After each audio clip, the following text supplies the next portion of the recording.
I am back to creating and being creative. So I'm very excited to share this project that I had seen on Instagram. I will link the artist where I learned this, and this is making paper into faux leather.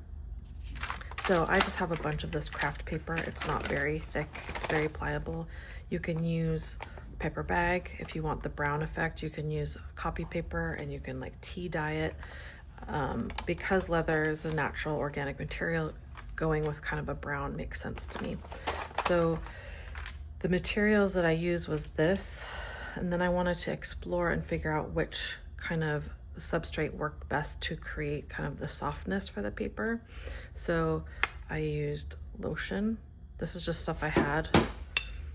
Castor oil, some head to toe balm from Trader Joe's, shea butter, and conditioner. And I had taken a little bit of a deep dive into this process, and these were all different things that people had used to make this process. So what you do, and this is, I've actually found that I really like the conditioner and or the lotion the best. So something that's a little creamier and spreads, I think that's what makes the difference, is it spreads it out. So I just take a little bit of conditioner, and again, I would use cheap stuff. This is just stuff that I had, and you probably don't want to use expensive stuff. And you just kind of work it into the paper and just keep squeezing and crinkling for a really long time until it gets really, I mean, you don't want it to be wet, but you want it to start to feel the difference and soften and saturate throughout the paper. So it didn't take very much. So, and now you can kind of hear the difference. It's kind of softer now. So then that's how you start.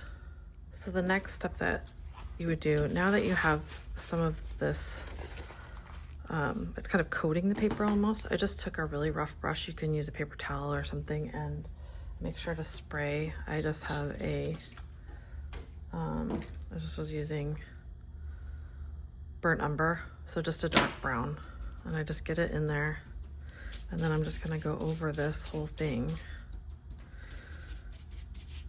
And the woman that I had seen doing this used a sponge, so paper towel, sponge, whatever you've got. So, and you can do it this as heavy or as light as you want, depending, but I just ended up layering this kind of burnt umber, and then I had some gold, so very cheap, just craft gold paint. And when I did this before, I waited a little bit for the brown to dry, but you can kind of create a shimmery, shiny effect that you kind of start to get. So then I'm gonna dry this. The next thing I did is I decided I kind of wanted some other colors going on. So for most of them, I just took a little bit more red. And again, just watering it down a little bit, mixing in with the rest of that burnt umber, and kind of going in to create a little bit more depth. Really loosely. Okay, and then once I did that, I let all this dry, and then I covered it in Mod Podge. So the other thing I wanted to talk about is I use matte medium usually, so I have this huge thing, but I did have a gloss because it was suggested that gloss medium gave the effect that, you know, the other person liked better. So I tried this, and I tried gloss, and I also tried this Dorland's wax. So I tried those three, and I definitely came away that I really like this better. This, I don't know if it's the brand, but it stayed kind of sticky. And I feel like even the matte medium gave enough shine and sheen to it. So I'm gonna just show you the results of what I did. So I did a few different colors. Let me zoom out a little bit.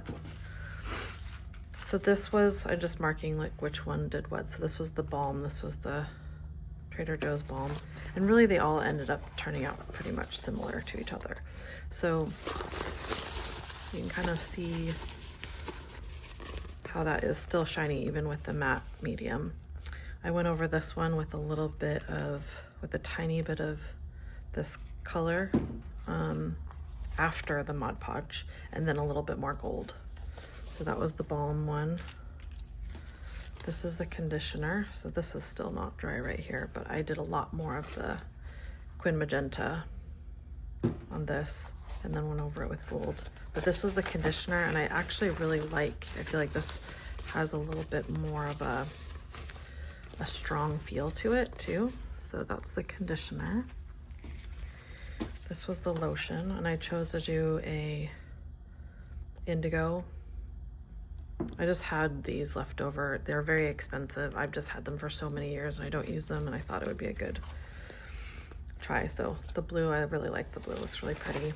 And again, this is the lotion. That worked really well too. This is the oil. This kind of, to me, held on to more of the paper feeling. You can kind of see how the oil really grabbed onto certain areas and stayed dry in other areas. It's still not bad. But I also really like the color that I added on top of that. That one was the green gold. So that's the oil. And then the shea butter. Also still really nice, but a little bit more oily. And this was just this base that I did here with some Mod Podge over it. And then I did a full gold swipe of just with a paper towel. So that's how I made leather-like material so that I can cover books and journals and use it for collaging and maybe even some wrapping paper. All right, thanks for watching.